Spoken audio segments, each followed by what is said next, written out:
Okay, so now we are going to create our multicam sequence in Premiere. First thing to do is select all of the raw footage that we want to include in this sequence. For your purposes, that's going to be Steven's screen capture, it's going to be the Canon video files, and the backcam video. What I've done, since this is a large project, is colored these clips that I want to put in my multicam sequence rows. So I'm just going to select all those. Going to select all of my audio and then simply right click, create multicam source sequence, and then name it appropriately in this window here. I'm going to name this Warren and Jack reception root. For your purposes, always include root in this first multicam source sequence. That will come in handy when we create another sequence later. Okay, synchronization point. You can create a multicam source sequence in Premiere a variety of ways.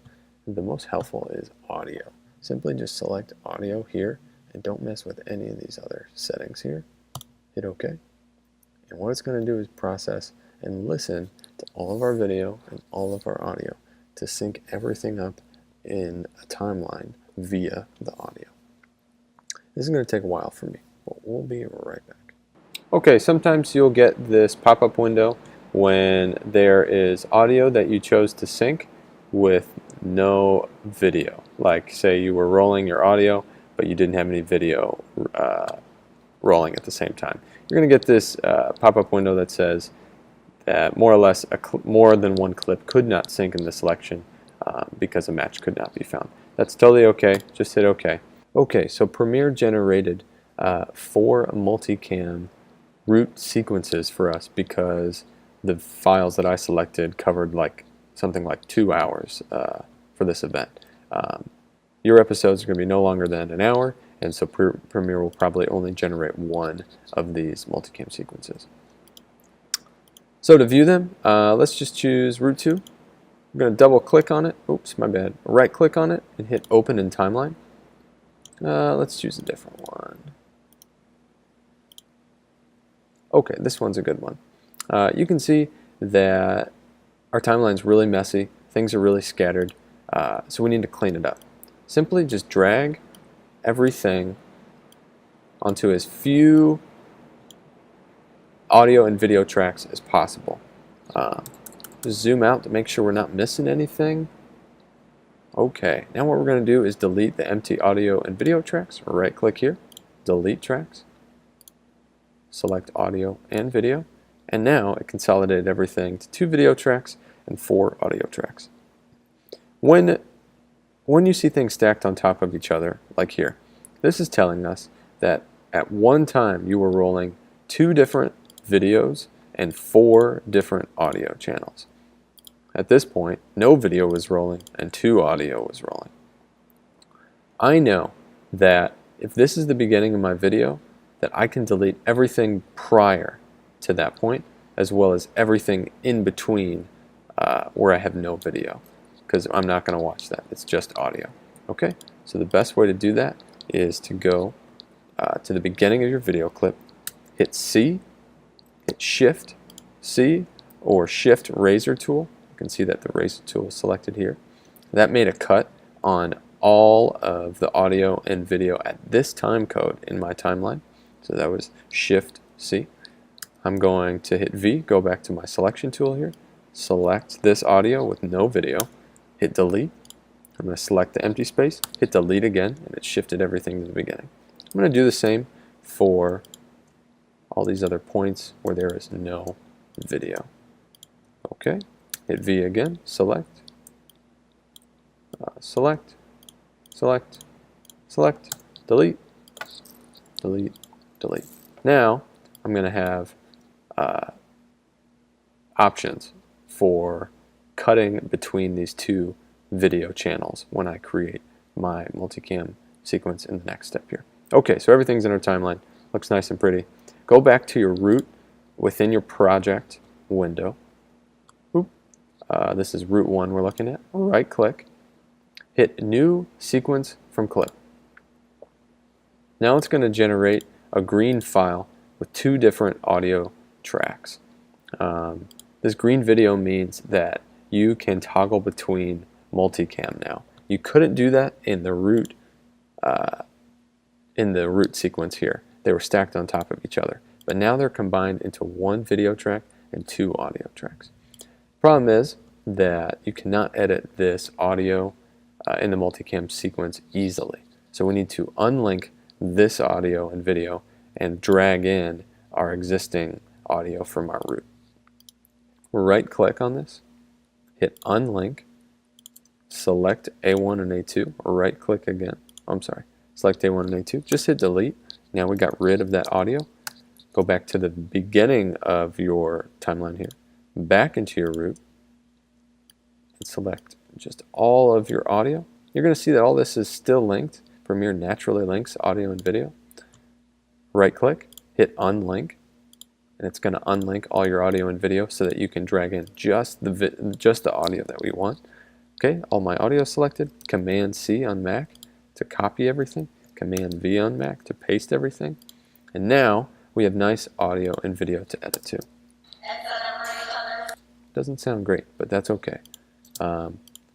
That's because we're playing 4 different audio tracks simultaneously. So this is where we would check to make sure that all of our audio did match, did sync up with the video at the appropriate in and out points, or the appropriate time code. Okay, to just get in here, we're going to press plus. I'm going to expand my audio tracks here.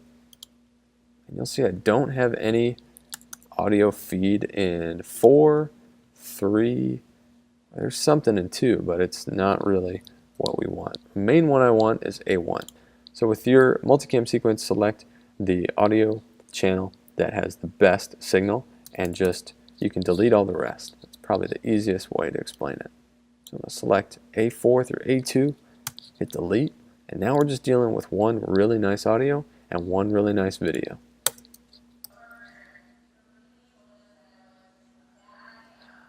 Okay, wonderful. That looks synced to me. Now, what we can do is edit our audio directly, and we can cut a multicam sequence on our timeline. You're going to see this helpful button in our program monitor called Toggle Multicam View, and it gives us the shortcut, the keyboard shortcut right next to it. Just select that. Now we can see our 2 video channels here, 1 and 2. If I want to toggle between 1 and 2, I can just hit 1 or 2 on my keyboard. 2 switches to 2, 1 switches to 1. And with this specific multicam sequence, I can just select anywhere on the timeline, hit spacebar to play, and I can hit 2 to switch to camera 2. You'll see the red for selection, and 1 to switch back to 1. If I zoom in to my timeline here, you'll see whenever I selected and I just hit 1 or 2, it made cuts on just the video. Boom, there's 2. And there's 1. Great. That is how you're going to make cuts between the screen capture, the back cam, and the Canon video. Okay, at this point it's really essential to talk about some of the tools that Premiere has. Go up to Premiere up here, and then take a look at Preferences. Yeah, let's just go into Preferences for now. Hover over that, we're going to select General. This is just general settings for Premiere that you can really just set once and forget about it. It's good to also just check every time you start a new project that these settings are the same. The 3 I want to draw your attention to is go to Audio and make sure that Play Audio while scrubbing is unselected. That will make things very very quiet. when you're scrubbing across your timeline, it's not going, it's just, there's no audio while you're scrubbing. That's really helpful. Autosave. Make sure that this is always selected, automatically save projects. I like every 5 minutes so I can just forget about it, and Premiere will just quickly stop whatever I'm doing and autosave my project so I don't lose what I'm doing.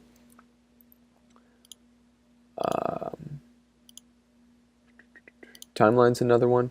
If you ever want the playback head to scroll with your timeline as it's playing, it will I'll just example that to you real quick. Here's what smooth scroll looks like. You can see my entire timeline moves as the playhead is moving.